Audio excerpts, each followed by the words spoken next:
Welcome, everyone, to our topic today, trauma-informed supervision. My name is Kira McGilvery, and I'm a licensed marriage and family therapist and the Chief Program Officer of School-Based Initiatives at Children and Families First, which is a statewide nonprofit in Delaware. And I'm also the co-director of the Brain Science Training Institute with Shannon, who will introduce herself. Hi, everyone. My name is Shannon Fish. I'm a licensed clinical social worker, and I'm the Director of Operations and Risk Management for Children and Families First. And as Kira mentioned, I'm the co-director of the Brain Science Training Institute. So just a little bit about the Brain Science Training Institute. We are a service that is provided by Children and Families First to provide training to the public and other organizations on trauma, brain science, and the impact on our communities, and how individuals and organizations can support individuals that have been impacted by trauma and stress. If you'd like to know more information, you can scan the QR code. We have a few objectives today, and that's to be able to understand the importance of trauma-informed care in supervisory and managerial practices to address vicarious trauma, and to learn the impact of toxic stress on brain functioning in the workplace. By acknowledging that we all have stress, not all stress is bad, although we often characterize it as so. We have positive stress, which is normal and healthy. It is brief increases in our heart rate, mild elevations in our stress hormone levels, which are adrenaline and cortisol. And we need stress to get basically anything done.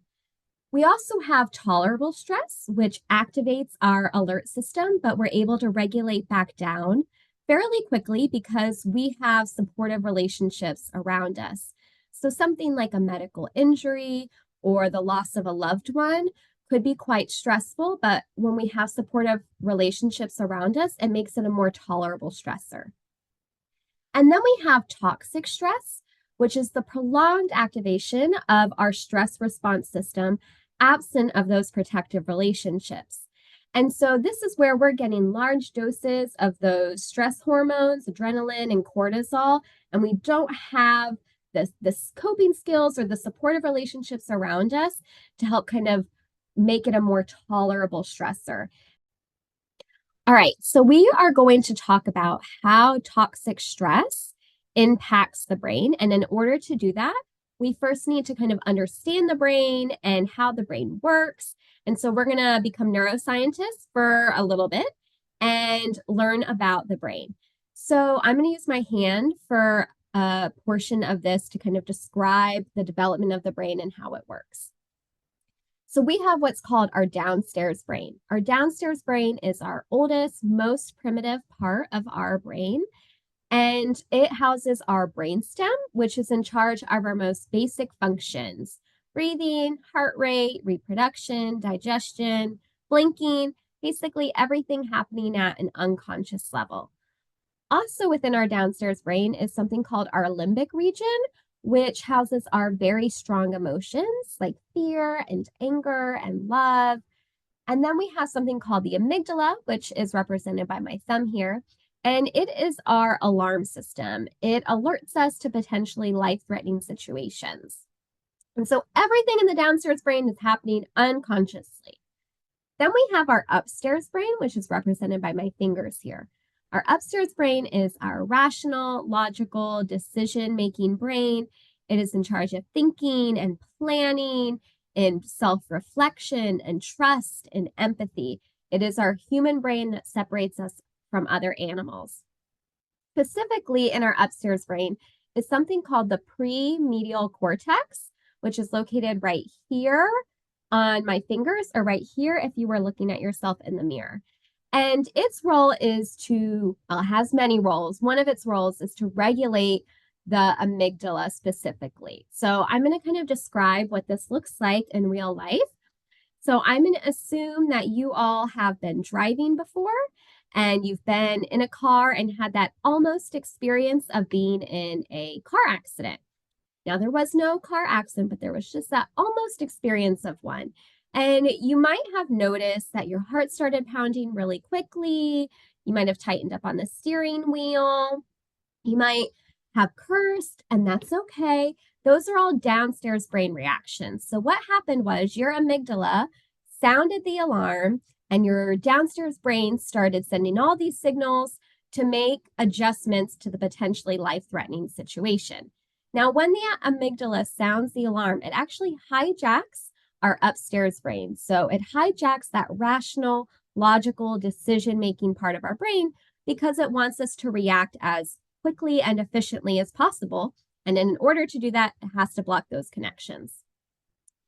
And this is important in terms of the workplace is individuals who are experiencing stress, well, their downstairs brain, their amygdala, has basically sounded the alarm and is running the show. Now, when there is no actual car accident, what happens is that upstairs brain, that medial prefrontal cortex, or we call it the watchtower, will actually say to your amygdala, hey, everything is okay. There was no accident. You can go about your day. Often, though, when we're experiencing toxic or chronic stress, that watchtower can have a bit of a difficulty in regulating that downstairs brain. And so, what we want to think about in the workplace is how do we create supervision and practices that actually help individuals who might be experiencing a lot of stress kind of regulate back down so that they can be in a more upstairs brain space.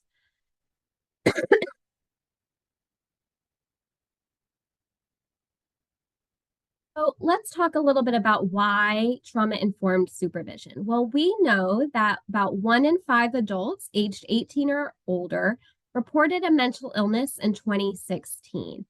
And that was before the pandemic that we're all aware of, which we know increased a lot of stress for individuals and communities.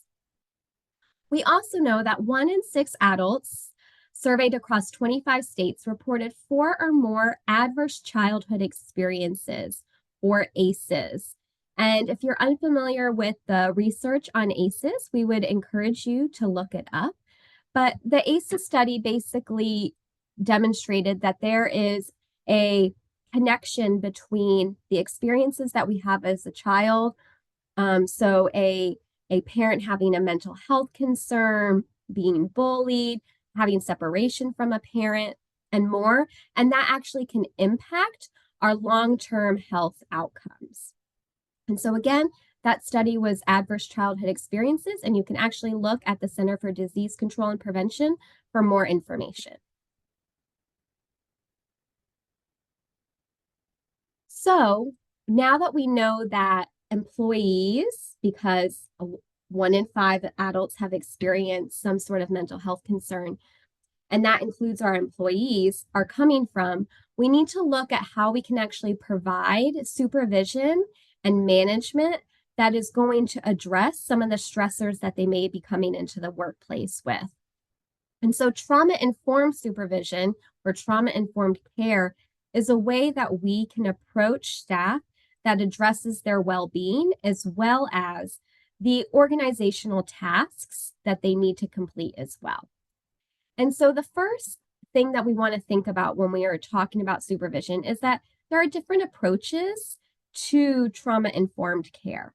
And so, first, staff need to be equipped with the tools and resources to support their own individual self. Individuals have a responsibility to take care of their self and practice resilient strategies. Supervisors, though, also need to be equipped to recognize and provide trauma informed supervision. And we're going to go into more detail about what that looks like. And then at the same time, the organization has a responsibility as well to provide structures and policies and benefits that actually incorporate that well being and understanding of toxic stress or chronic stress into the practices. And so now we're going to kind of look at what are some of these supervisory and organizational strategies that we can use. So we'll start off by saying that clients do not come first.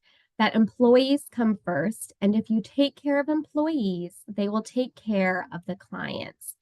And this really just reinforces this idea that individuals have a responsibility to take care of themselves, but organizations do as well, that there is collective responsibility. And clients are very important. And we want to make sure that we are treating our clients with respect and that we are practicing trauma informed care with them as well. But in order to do that, we have to show up for our employees so that they can show up for the clients themselves. All right, so what are the different types of supervisory responsibilities that we have before we move into trauma informed supervision? So many of us may enter supervisory roles without actually receiving some of that formal training. So we're just going to briefly go over what those responsibilities look like according to Kadushin's model of supervision. So we have administrative, educative, and supportive responsibilities as a supervisor. The first one is administrative.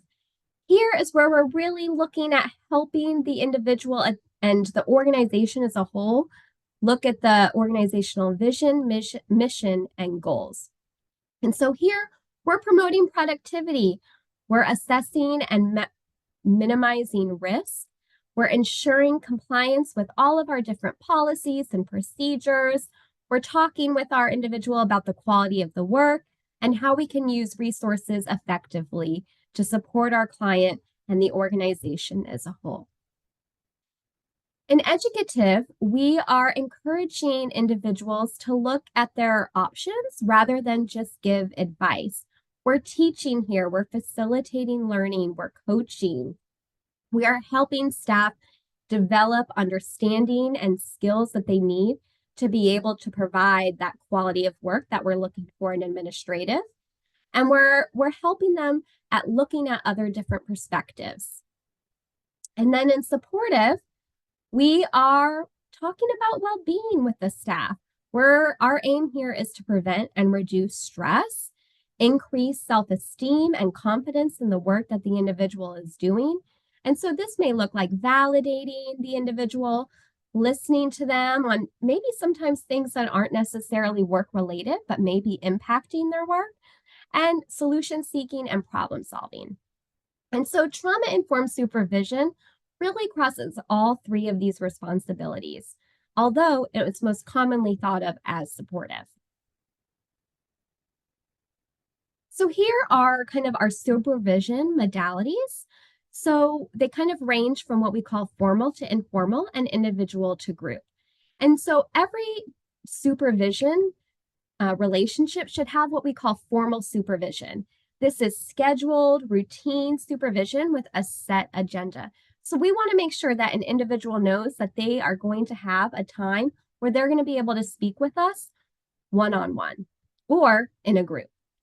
And then we have informal supervision. And this is where you meet with an individual because a crisis comes up, a question comes up, or you're running by them to get coffee and you start to have a conversation. This is where maybe you might address some concerns, but it wasn't scheduled ahead of time. It's because something came up or you started to have a conversation. And then we have individual supervision, which, as it kind of sounds, is that one-on-one supervision where really you're working to build that supervisory relationship and address individual skill development. And then we have group supervision, which is that team time to really kind of collaborate, problem solve together, and look at expectations across the group. And so now we'll hand it over to Shannon to discuss trauma-informed supervision.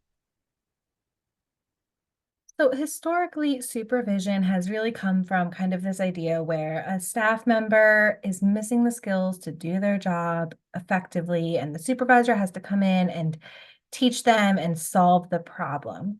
Trauma-informed supervision is going to flip that a little bit, and it's more about using the supervisory relationship to leverage the strengths and skills of the staff so that they can be able to be more effective in their work, but also prevent any re-traumatization that the staff may experience.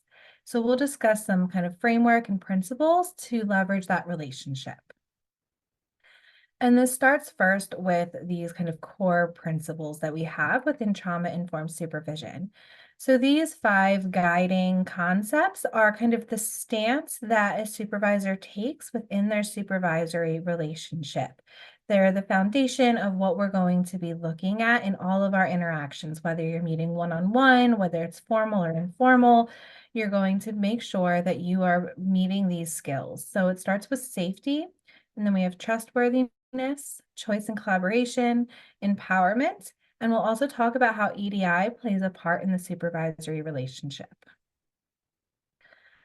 So starting with safety, this obviously first talks about physical safety. When we're meeting with our supervisees, we want to ensure that the environment that we're meeting them in is physically safe, that the individuals have the ability to access the room and exit safely if needed, that it's free of clutter. And you can also start to think about how the room is set up in a way that leverages the relationship. Are we putting tables and desks between us, or are we having some kind of open space between the staff and the supervisor where they can feel as if they're together in the same space?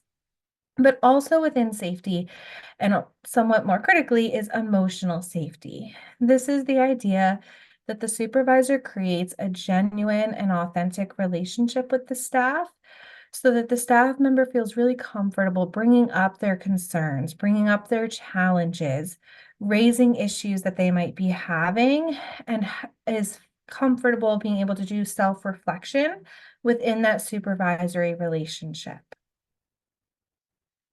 From there, we move on to trustworthiness, and you'll start to hear how really these kind of build upon each other.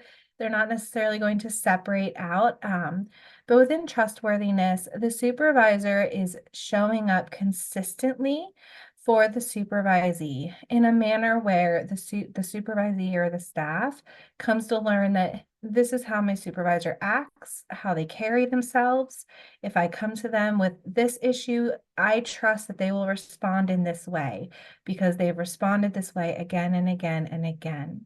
So the supervisor demonstrates this by showing up on time, by scheduling meetings and attending the meetings, by being very clear on the agenda, clear on expectations and communication, kind of creating that respectful climate and that work culture. From safety and trustworthiness, we move into empowerment. And this gets into that supportive supervision more, where the supervisor is actively seeking to utilize the staff member's strengths or skills so that the staff member feels more competent to do their job better. So this might look like simply just highlighting how a staff member has successfully navigated a former challenge before, and then helping the staff take those skills and apply it to a similar situation that they might be challenged with on their caseload. It can also be ensuring that staff have access to appropriate trainings and opportunities that will further their development. So again, they can feel like they have the means to better themselves. And it includes helping the staff participate in culture and workplace stress reduction activities so that they feel more connected to their organization. And so a supervisor models all of this by having this on the agenda and always part of the conversation about what are the staff skills, what are their strengths, and what are they doing well. Then we move into choice and collaboration. And this one is really critical to the supervisory relationship and to the trauma-informed perspective, because as you heard when you learned about the brain, our amygdalas like to feel like they're in control, and that feels safe to them. So if we want our staff to feel like they are in their upstairs brain and they're in a regulated state, we want to try our best to make sure that staff have as many opportunities to feel in control as possible, because then this will help them stay in that regulated space. So we do that within our supervisory relationship through collaboration and choice.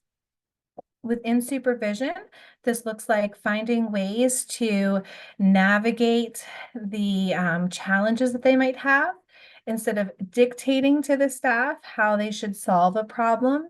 It's eliciting their thoughts, their feedback, and helping guide them in how they solve the problem.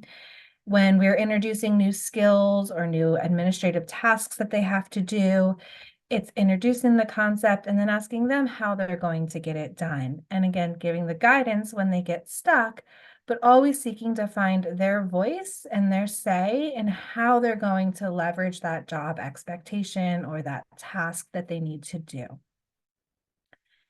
And then finally, we wanted to make sure that we talk about how cultural and historic and racial identities kind of show up in the supervisory relationship.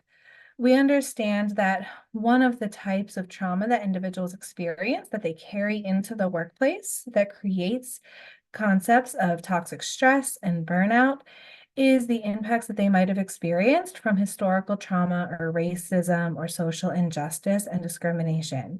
And so they're showing up within that supervisory relationship with those dynamics. And as a supervisor, we need to be aware of how that is going to affect how a staff member views the supervisory relationship. Do they view this as a safe place? Do they view this as a power authority issue? For that staff member, historically, is authority a unsafe thing or a safe thing? And being able to kind of bring that into the room, talk about it once we've established the safety and trustworthiness with them, so that they can start to feel that they are recognized within this relationship for who they are and how they are showing up. And through that, we can help to reduce that trauma that they've experienced. So, at the end of the day, as you think about those 5 principles, what trauma-informed supervision really looks like is that it's routine and it always has a check-in. It's very responsive to the individual needs of that staff member, and it's collaborative. And you heard this when Kira talked about individual and group and formal and informal, but supervision must always have kind of that routine aspect. The time where a staff member knows, is it once a week, once a month, whatever it might be, I'm going to have 30 minutes on my supervisor's calendar to talk to them and to be able to address my concerns and my skills and my needs. And also, I know that within that routine, scheduled supervision, there's going to be some time where I can talk about how I'm doing, I'm doing in my job, in my satisfaction, in my work performance, and any other concerns I might have. And then the supervisor ensures, using those core principles, that they are responding to the individual needs of the staff and they're finding those opportunities for collaboration and choice within that supervisory relationship. So when we do this, we also wanted to offer a formal supervision agenda. Supervision doesn't have to look like this, but when we are having our scheduled supervisions that are routine, as you've already heard, and to make it be trustworthy, to make it feel safe, there should be an agenda that staff can count on and that they know to expect certain things will be addressed every time I meet with my supervisor. So when we're having that more formal supervision, it's ideal to start with the check-in. Start with some time where we discuss the staff, the supervisees, challenges, their issues, how they're doing, what their satisfaction might look like. This can be unique to each individual staff, and it can be as simple as some of those 1 to 5, how are you doing today's? Or it can be more open-ended in how they want to spend their check-in time. But it's really looking at that work-life balance and seeing what their stress level is right now and how you can assist with that stress level. From there, to leverage that choice and collaboration, we want to spend time where we're focusing on whatever issues are raised by the staff. So time spent problem solving their issues, their challenges, their concerns, whether that might be a difficult case or just a technology problem they might be having, whatever it is, spending that time working through their issues. And then, of course, we have to spend time as the supervisor addressing whatever our concerns or our issues are that we might have seen, whether it's documentation and we think that we need to help them skill develop in their case notes, or if it's timeliness, or maybe it's a difficult case that we realize that they have, and we want to make sure that we come back to that and talk about it. We'll spend some time on our concerns as well. Toward the end, we can start to make sure that we hit on those administrative tasks. We have to make sure we do that. This could be reviewing caseloads, paperwork, deliverables, reminders about upcoming meetings or trainings, to put their timesheets in, and all of the things that we enjoy as supervisors, making sure that staff have to do, the paperwork behind our jobs. And then lastly, it's important that we kind of end on that good note where we highlight their strengths and their accomplishments. So any recent accomplishments they might have had, reminding them of what we've noticed that they've developed in recently, or highlighting any other strengths that they might have seen over the past few times since our last supervision. And so by providing this agenda, we offer kind of the structure to how you might set up your formal supervision time individually or with your team.